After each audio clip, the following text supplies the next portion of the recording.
2005 తర్వాత నేను ఒక ఇంచు కూడా కొనుక్కోలేదు.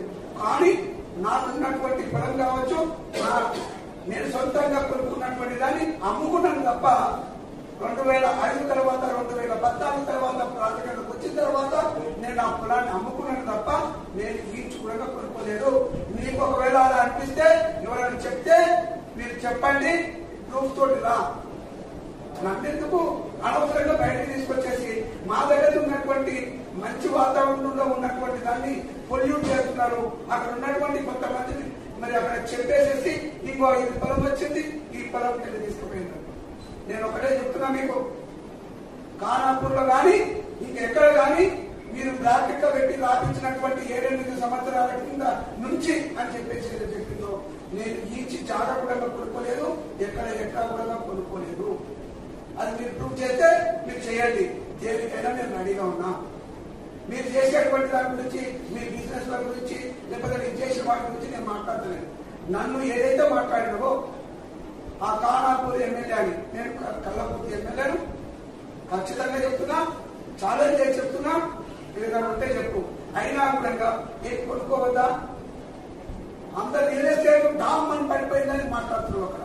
ఇక్కడ చాలా భూమి వచ్చేసింది, 4th సిటీ పెట్టిండు, అక్కడ రింగ్ రోడ్ అక్కడ తీసుకోవాలి, రీజనల్ రింగ్ రోడ్ తీసుకోవడం నుంచి భూమి వచ్చేసిందని మీరే మాట్లాడుతున్నారు. అదే మీ ఉద్దేశం ఏంటది? ఇక్కడ రియల్ ఎస్టేట్ బాగుండాలని కోరుకుంటుందా, లేదు డామ్ అని పడిపోవాలనుకుంటుందా? మీ ఉద్దేశం చెప్పాల్సింది. ఆ ఉద్దేశం చెప్పకుండా దీని మీద చేసేసి రేవంత్ రెడ్డి గారిని, అక్కడ ఉన్నటువంటి ఎమ్మెల్యేలను మీరు ఇష్టం వచ్చినట్టు మాట్లాడడం తప్ప ఏదానికి కూడా మీరు చెప్పిన దానికి ప్రూఫ్ లేదు.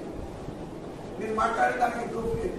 ఓకే, నేను క్యాజువల్ గా మాట్లాడినంటే మళ్ళీ మాట్లాడినప్పుడు చెప్పు, నేను క్యాజువల్ గా మాట్లాడిపోయినా మీరు పట్టించుకోవాలని అని చెప్పి చెప్పాల్సి వస్తుంది. ఏదైతే మరి ఆ స్థాయిలో మీరు అంత పెద్ద స్థాయిలో పనిచేసినటువంటి వాళ్ళు ఈ రోజు గౌరవ శాసనసభ్యులు మళ్ళీ కూడా ఎన్నికైందో మీరు ఒకరి మీద మాట్లాడుతున్నప్పుడు మీ గురించి మాట్లాడలేదు, మీరు మాత్రం మాట్లాడగలుగుతున్నారు.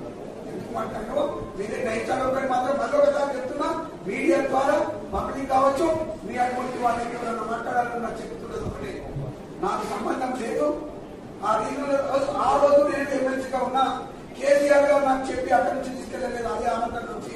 ఇప్పుడు 1 కిలోమీటర్ అక్కడ దూరం జరిగింది అని చెప్తున్నారు. కిలోమీటర్ కాబట్టి 2 కిలోమీటర్లు జరిగినా అది గౌరవ ముఖ్యమంత్రి గారు, నేను నిన్న ఎవరు మామూలుగా అడిగినా ఏం సార్ మన దగ్గరికి పోయింది నిన్న మారుతుంది అంటే వారు కూడా చెప్పారు, ఎక్కడేం ఫైనలైజ్ చేయలేదు కదా, దీన్ని మీరు ఎక్కడికి తీసుకొస్తున్నామని చెప్పారు. పబ్లిక్ లో మీరు కావాలని చెప్పి చేస్తా ఉన్నారు. అక్కడ ఏదో మార్కింగ్ చేసేటువంటి సర్వే 2-3 చేసుకుంటున్నారు. ఎక్కడ కన్వీనెంట్ గా ఉంటుంది, ఎక్కడ గవర్నమెంట్ ల్యాండ్ ఉంది, ఎక్కడ నుంచి తీసుకొస్తే బాగుంటుంది సర్వే చేసుకుని ఉంటారు. దాన్ని ఏది ఫైనలైజ్ కాలేదు. కాకుండా కూడా కావాలని పబ్లిక్ లో క్రియేట్ చేసి ఇబ్బంది పెట్టి గవర్నమెంట్ ఏదో చేయాలి, ఏది దొరకలేదు. ఇప్పటివరకు మా మిత్రులు అసెంబ్లీ శాసనసభ్యులు చెప్పినారు 6 గ్యారెంటీలు అమలు పరుస్తామని చెప్తే 5 ఇప్పటికే అమలు పరుస్తున్నాం. మీకు అది చేయలేక, దాన్ని ఓర్వలేక ఈ గవర్నమెంట్ మీద ఇంకేదో అభాష పాలు చేయాలని చెప్పి మాట్లాడుతుండ్రు. నిజం మాట్లాడమని ప్రశాంత్ రెడ్డి గారికి చెప్తా ఉన్నాను. నా పేరు చెప్పకుండా కల్లపూర్తి ఎమ్మెల్యే అని చెప్పినారు. అయినా కూడా ఎవరో చెప్తుంటారు, ఎవరో రాసిచ్చుంటారు. అది ఒకవేళ ప్రూవ్ చేస్తే నేను దేనికైనా రెడీ ఉన్నా.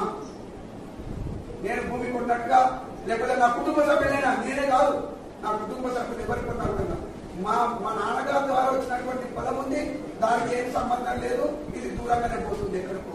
మీరు సర్వే చేసిందైనా గతంలో మీరు మీ ప్రభుత్వం ఉన్నప్పుడు నేను కూడా అందులోనే ఉన్నా, ఆ టైంలో కూడా అది దూరంగానే ఉంది. ఇంకా కూడా చెప్తా ఒకటే విషయం, 2 ఎకరాలు నాకు ఇక్కడ ఆమంగళ దగ్గరగా ఉంది. ఏదైతే మీరు డిజైన్ చేసిందో దానికి దగ్గరగా ఉంది. 1/2 కిలోమీటర్ కూడా లేదు, నడుచుకుంటే వాకబుల్ డిస్టెన్స్ అంత దూరంలో 2 ఎకరాలు ఉంది. అట్లా అనుకుంటే పాతదే నాకు నచ్చదు. నేను బిజినెస్ చేసి, నేను రియల్ ఎస్టేట్ బిజినెస్ చేయలేదు. మళ్ళీ కూడా మీకు క్వశ్చన్ చేస్తున్నాం, రియల్ ఎస్టేట్ బిజినెస్ నేను చేయలేదు, చేయొద్దు అంటున్నా. ఎవరిని మీ ఉద్దేశం అదా? న్యాయంగా చేయడానికి ఏముంది ప్రాబ్లం ఏంటి?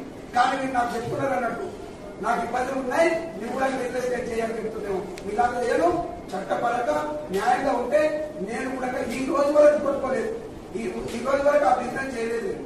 కానీ ఇప్పటి నుంచి చేస్తానేమో నాకు తెలియదు. నేను మంచిగా చేస్తా, న్యాయంగా చేస్తా. నా బ్రతుకుల కోసానికి, నా కుటుంబం కోసానికి న్యాయంగా ఉంటే చేస్తాను. తప్పుడుగా మీరు తప్పుడుగా చేసి ఉంటారు. అందులో ఉండి నాకు అవకాశం లేకుండా నానా బాధలు తీసుకొచ్చిండు. మీకు అవన్నీ తెలుసు. నన్ను అనవసరంగా నోరు పిలిపించేటువంటివి చేయొద్దని చెప్పేసి మీకు నేను మంచిగానే చెప్తా ఉన్నా. నన్ను నా గురించి మాట్లాడేటప్పుడు మీకు మాట్లాడండి.